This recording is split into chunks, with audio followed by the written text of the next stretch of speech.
So Michael, how are you this evening? I'm blessed, I'm awesome. I'm thankful to be here with y'all lovely ladies, coming back to beautiful Rome, Georgia, where we're able to do some great things. Oh, most definitely, most definitely. We're gonna jump right into it. Tell us a little bit about your childhood.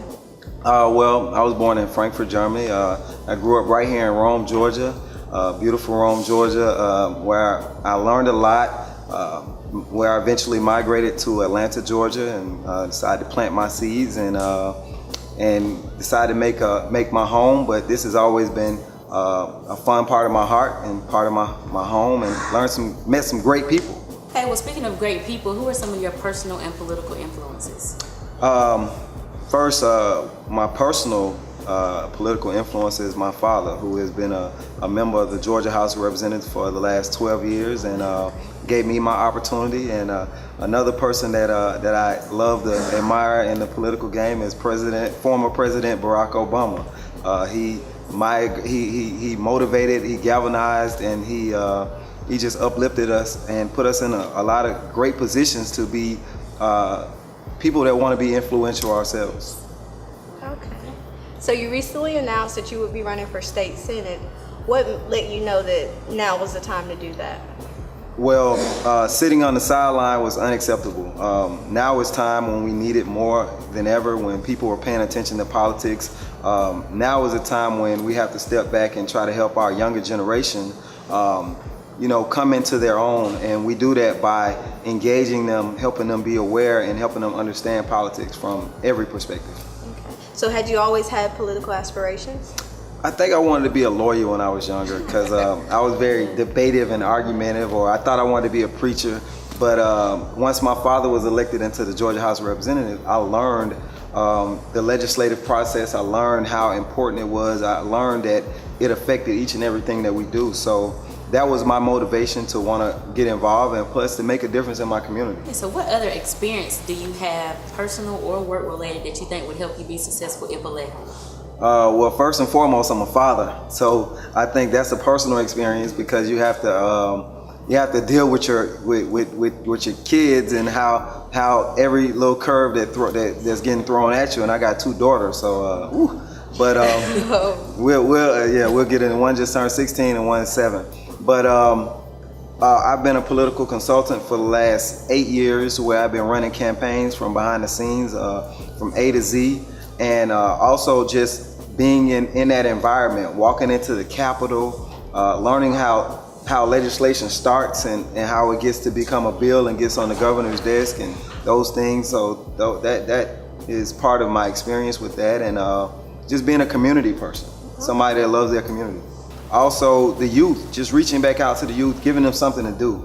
A lot of things that helped me was giving me something to do, having that organization or that institute that provided something for us to do as young men and young women, to learn and fellowship with each other. So I think that's very important to me now, and it's going to be important to ensure that our children have everything they need for the future. Well, where do you see yourself professionally in the next 7 years?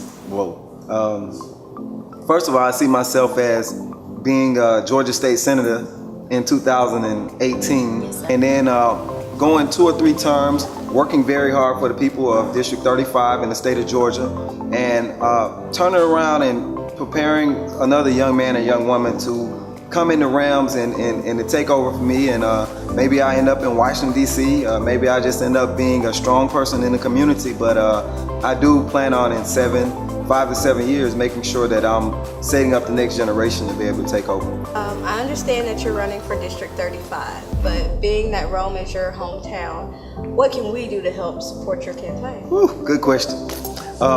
What you can do to help support my campaign is first and foremost pray. Pray for me, send your support, continue to send your support. You can come down and knock on some doors, make some phone calls, and if you can't do that, you can always write a check or send some cash. But these campaigns take money to run, so we definitely need the financial support. But we're always open to have people come down and make phone calls, or you can we even so well versed with technology that we can shoot you a link and you can make phone calls from your own home. So that could be a possibility. Anything that people want to do in Rome, invite me up, let me come up and talk to a group of organizations that could possibly have a reach of back being in District 35, because I tell people all the time that when you become a state legislator, you vote collectively once you go downtown. So although I'm representing District 35, when I push that yes or that no button, I'm voting for Floyd County as well. Well, where else or when can we catch you on the campaign trail? Now, I'm on the campaign trail now. Okay. So I appreciate that answer, that question. The campaign trail started for me back in March. It got official for me Thursday, September the 21st, when I made my announcement. And thank you. When I made my announcement, it got real. That's when it got real.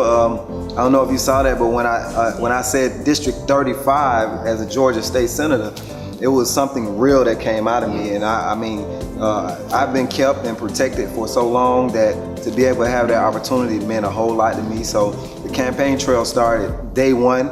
We were in the schools the next day reading to some children, me and my daughter and I, and we're here. I mean, every day we're making phone calls or we're setting things up, but we're on the campaign trail every day. So y'all want to jump in, please do.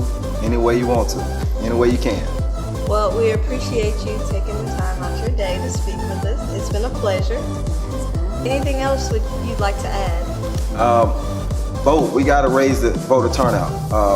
We got to ensure that our passion is reflecting our numbers at the polls. If we want to receive the funding that we need, if we want to receive the support that we need from a statewide perspective, we got to vote. We have to go out and vote. The numbers are always very important. Never think that your vote is not heard, because every vote is heard. I've seen elections won by one vote. We don't want this election to be won by one vote, but we do want to make sure that we vote. And if you're 17 and a half, if you're 18, you're 19, if you're convicted, if you're a felon who is not on parole or probation or owe the state any money, you can vote.